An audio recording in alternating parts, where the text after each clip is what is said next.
Hello everyone, and welcome to today's episode of Gastigill Historical. Today we're going to be building a Japanese wooden breastplate. Now this breastplate is based on a picture that I found in Osprey's book that I'm going to be showing you on your screen right now.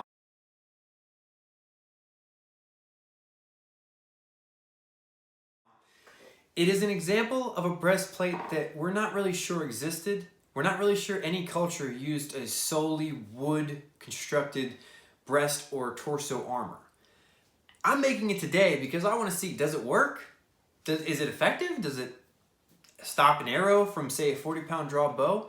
So I'm going to be building this breastplate using mostly modern techniques, and if you guys want to build one later on, you should be able to build it based on the techniques that I'm going to show you in this video.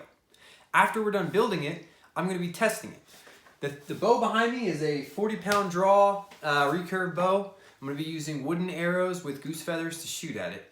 Now, 50 pounds is a little heavy for period, especially for Japan. We think that their bows were slightly less strong than that. So I also have a 40-pound draw Hungarian horse bow that I'll be using. Now, of course, the horse bow doesn't have quite as long of a draw, so that's going to have some differences compared to the Japanese bows that were used during the period this breastplate may have existed. But regardless, we're going to be testing it with some of the weapons I have. We're also going to be testing it with perhaps the spear that I have behind me. That's just a 6-foot medieval style spear. It's very generic. And then we'll probably use my axe, or my hand axe.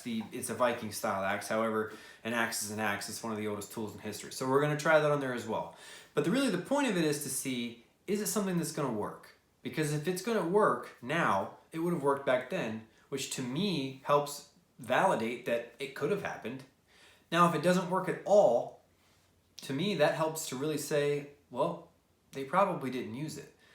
You'll find historically that if something doesn't work, they don't use it.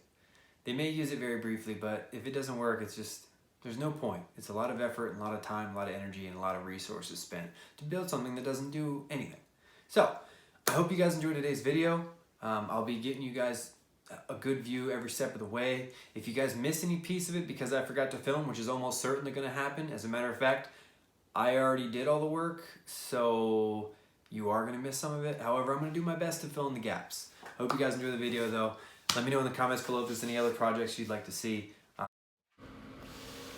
So I take about a 10 to 12 inch section of a 2x12 piece of pine or whitewood, cut it to size, and then I drew on the arc that I was going to use for the breastplate so that it contours to the torso on both of the small faces, like the one that you can see facing your screen.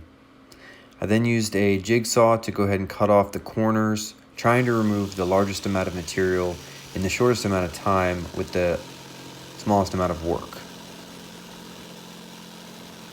It's important to note that I used my own chest's contour for the arc that I drew on the board. So this is going to vary depending on how big you are. And if you're a much larger gentleman or lady than me, then 2x12 may not even be big enough. However, historically speaking, I think it's pretty well established that the Japanese were fairly small. I would say this in the same size as the Romans, so not much bigger than I am. So I think that will work out fine for our purposes for this project.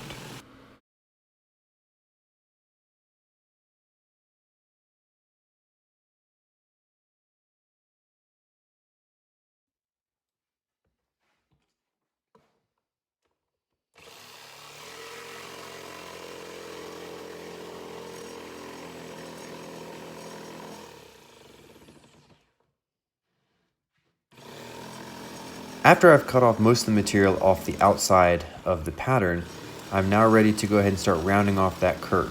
For this, I'm going to be using a hand planer. It's a 3.5 inch wide. This one's made by Wen. It's a fairly cheap tool, and it does a really good job of helping to get rid of a lot of material while also allowing you to keep pretty well on the curve, as you can see here. The tool tends to spit out quite a bit of sawdust, and later you'll see one of the snafus I had where I tried to use my shop vac and it popped off because the outlet on the tool is not the same size as my hose.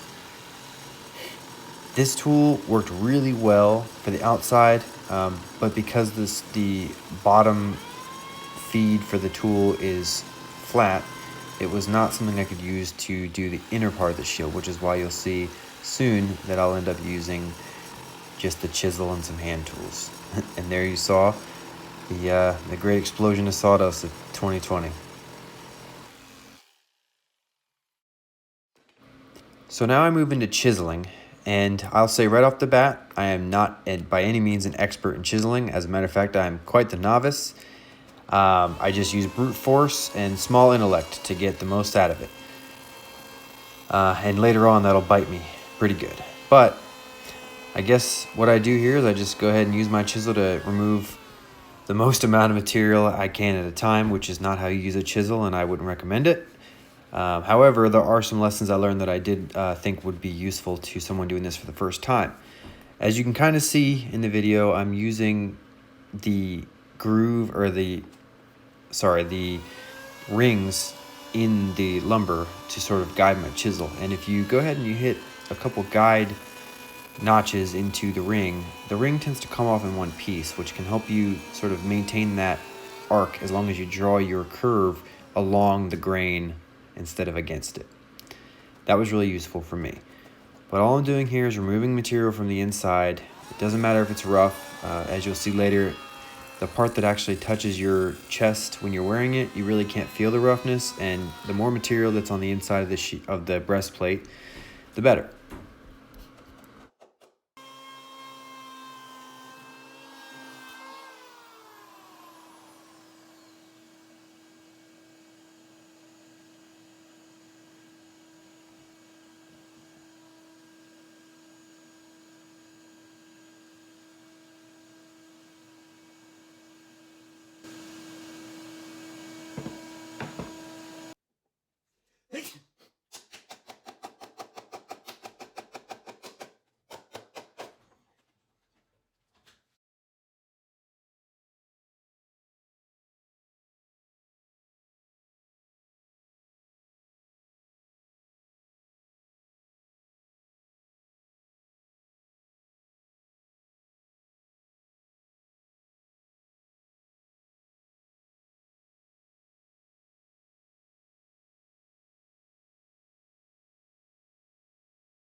So we're just starting to finish up the chiseling, and at this point I've removed almost all the material that I feel like I could safely remove with a chisel. But you'll soon see that I just wasn't quite done and I had to keep going. Quick reminder, this is a breastplate, not a shield. I say that so many times in the upcoming scene, just ignore it. Alright, so I got a little overzealous with the chiseling, and as you can see, half, not even close to half, our breastplate has broken off. That's okay, because I made another one already, and this was actually my second try. So now I see that the first time around, being a little bit more patient with the chiseling gives you a better result. So I'm going to show you guys how I would have finished this shield, what's left of it. It's still wide enough to be something. Not quite wide enough to cover your whole chest, but we're just going to continue to finish this one, and I'll show you guys the steps. And then when that's done, we will then test the one that didn't break apart. So here I'm going to be using some 60 grit sandpaper to really strip down that outer roughness and smooth it down to a uniform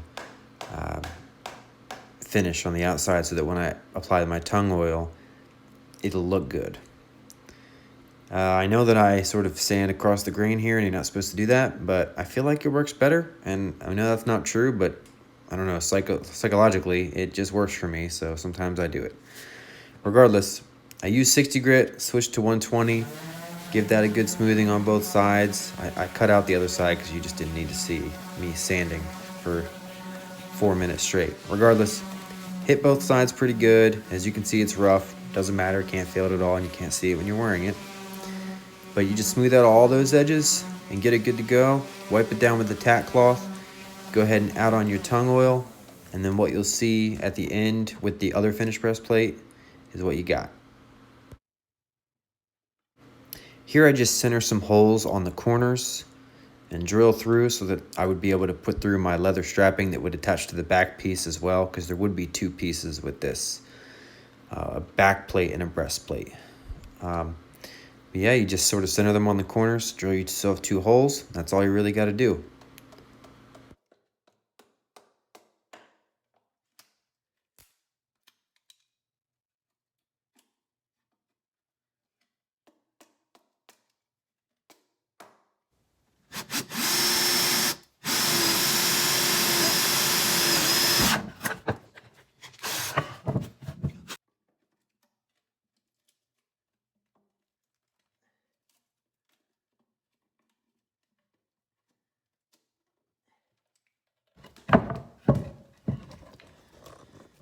All right, so we have finished this version. We're gonna put some tung oil finish on it real quick, and then I'll show you both shields finished.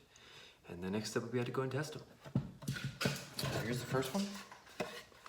You can see it doesn't exactly cover all of my chest, but